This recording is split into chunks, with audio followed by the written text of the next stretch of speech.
ইসকনের সদস্যরা যদি মনে করো তোমাদের প্রভুরা তোমাদের রক্ষা করবে, তোমরা বুকার স্বর্গে বসবাস করছো। মুসলমানদের রক্ত নিয়ে আমি ছিনিমিনি খেলো না। মুসলমানের রক্ত যারা একবার পান করেছে ধ্বংস অনিবার্য হয়েছে। তোমাদেরকে বাংলার জমিন থেকে নিশ্চিহ্ন করে দেওয়ার জন্য মুসলমানরা প্রস্তুত হয়ে আছে। রাজিয়া শরীফের দুহাত দেখতে চাই। আমাদের হাতে হ্যান্ডকাপ পরাতে গেলে দেশের আইন আছে। আজ কি কোরআনের মাহফিলে 144 ধারা জারি করে দেয়? বক্তা কোন এলাকার কোন বক্তাকে নেওয়া যাবে আর কোন বক্তাকে নেওয়া যাবে না, এই দায়িত্ব কোন মানুষের হাতে নয়। আমরা সবাই এই দেশের নাগরিক, সবার কথা বলার অধিকার আমাদের আছে।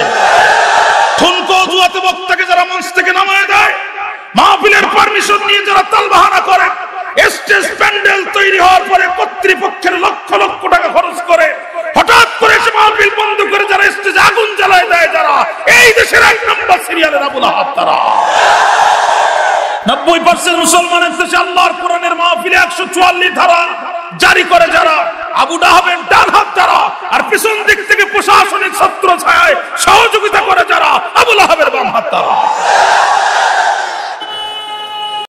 এখানে আল্লাহর নামাজের কথাই বলতে হবে। ইমাম যদি জোরে কেরাত পড়ে আপনি বলবেন সুবহানাল্লাহ, আলহামদুলিল্লাহ, আল্লাহু আকবার। ইমাম যদি না বুঝে কে সরিয়ে দাও, কারণ আমরা ইমামকে মানি না, আমরা নবীকে মানি।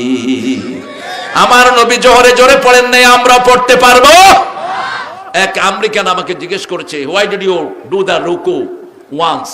তোমরা একটা রুকু করো, হোয়াই ইউ প্রস্টেট 2 টাইমস? তোমরা 2 বার সিজদা দাও, রুকু একটা দাও কেন? রুকুও 2টা দিবা।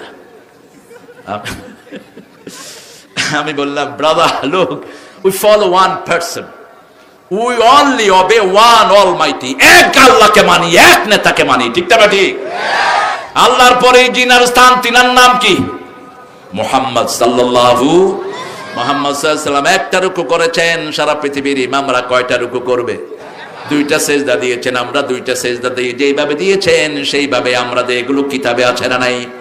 আবার যখন রাসূল সাল্লাল্লাহু আলাইহি সাল্লাম কোরআন তেলাওয়াত শুরু করলেন গভীর রাতে, আবার কিসের যেন এক টানে সবাই ছুটে এসে দাঁড়িয়ে গেলেন রাসূলের ঘরের চারিদিকে।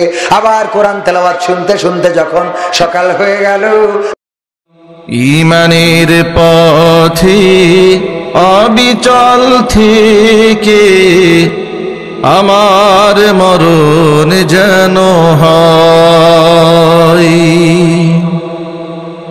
তোমারই কাছে মিনতি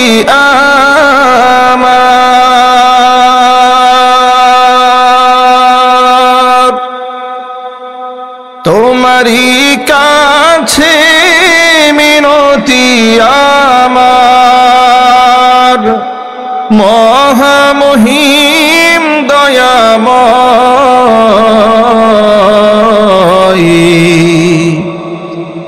ঈমানের পথ আজহারি আবার আসবে ফিরে কোরআনের ময়দানে, আমির হামজা সুর ছড়াবে ওয়াজে আর গানে। আজহারি আবার আসবে ফিরে কোরআনের ময়দানে, আমির হামজা সুর ছড়াবে ওয়াজে আর গানে। গোটা দেশ জুড়ে বলবে কথা কোরআন হাদিস থেকে, কোরআনের পাখি চেনা জানা সুরে আবার যাবে ডেকে। আমাকে শহীদ করে সেই মিছিলে শামিল করে নিও, আমাকে শহীদ করে সেই মিছিলে শামিল করে